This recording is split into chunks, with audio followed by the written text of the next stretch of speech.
Տիկայի խանութ 077 581 777։ Միջազգային լրահոսն այսօր։ Ռուսաստանի Դաշնությունը եւ Հայաստանի Հանրապետությունը մշտապես կապի մեջ են։ Բազմակողմանի քաղաքական երկխոսությունը շարունակվում է, այս մասին ճեպազրույցում հայտնել է Ռուսաստանի Դաշնության ԱԳՆ պաշտոնական ներկայացուցիչ Մարիա Զախարովան։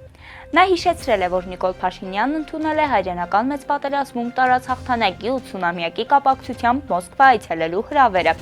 Երկու երկրների արտգործնախարարները, ինչպես նաև ԱԳՆ փոխնախարարները կառուցողական եւ արդյունավետ երկխոսություններ են վարել։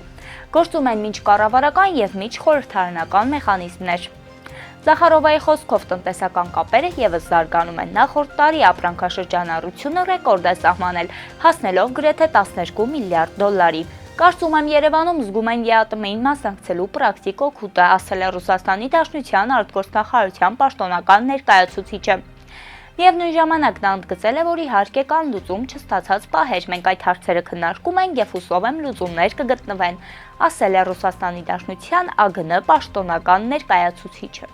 Գրենլանդիան պետք է լինի ԱՄՆ-ինը։ Այս մասին հերթական անգամ հայտարարել է ԱՄՆ նախագահ Դոնալդ Թրամփը Վինս Կոնգլանզենին տված հարցազրույցում։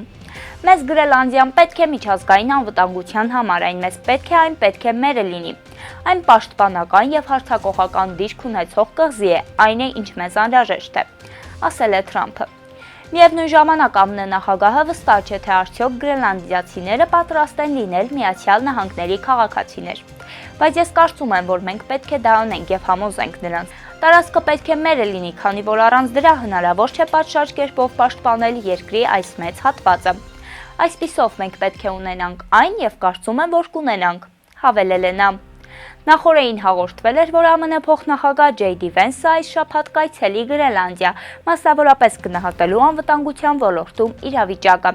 Վենսը բացատրել է, որ մտադիր է հանդիպել ամերիկացի զինվորականների հետ, որոնք տեղակայված են Գրենլանդիայի բազայում, ինչպես նաև պարզապես ստուգել, թե ինչպես է անվտանգության իրավիճակը Գրենլանդիայում։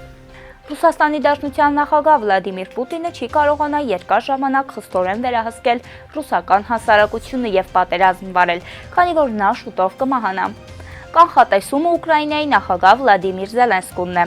ով այս մասին ասել է Eurovision News-ին տված հարցազրույցում։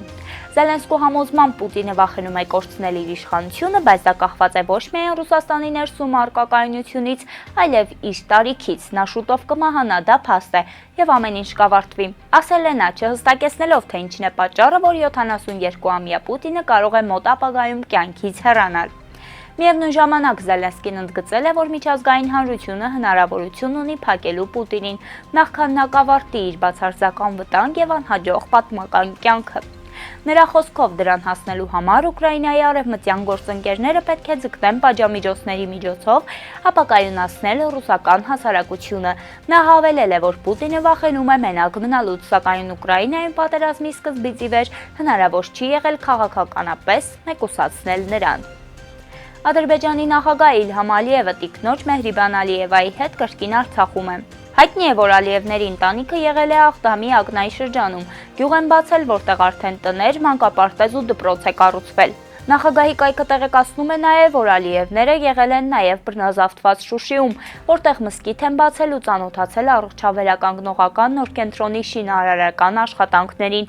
Ալիևների այցի վերաբերյալ այլ մանրամասներ չեն հաղորդվում։ Թուրքիան կանխակալ է համարում Ստամբուլի նախկին քաղաքապետ Էքրեմ İmamoğluի կալանավորման եւ դրան հետեւած հանրային լայնածավալ բողոքների վերաբերյալ միջազգային հանրության դիրքորոշումը։ Հայտարարել է այդ երկրի արդարադատության նախարար Յիլմազ Թունջը միջազգային լրատվամիջոցների հետ Ստամբուլյան հանդիպման ժամանակ։ Ռոթերսի փոխանցմամբ նա եվրոպական երկրներին կոչ է արել իրադրությունը սթափ գնահատել։ Թուրքիայի գլխավոր ընդդիմադրի İmamoğluի նկատմամբ սկսված քրեական հետապնդումը իրավապաշտպան կառույցներն ու եվրոպական երկրները գնահատել են որպես քաղաքական գործընթաց ընդդեմ երկրի նախագահ Էրդողանի հիմնական մրցակցի։ Էրդողանի գլխավոր մրցակից Էքրեմ İmamoğluն ձերբակալվել է մարտի 19-ին կոռուպցիայի եւ ահաբեկիչների հետ համագործակցելու մեղադրանքով։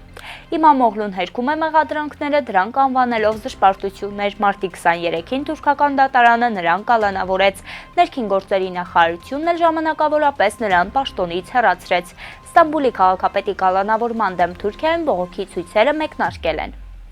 Դե ինչ այսօրվա համար այսքանը, կհանդիպենք վաղը։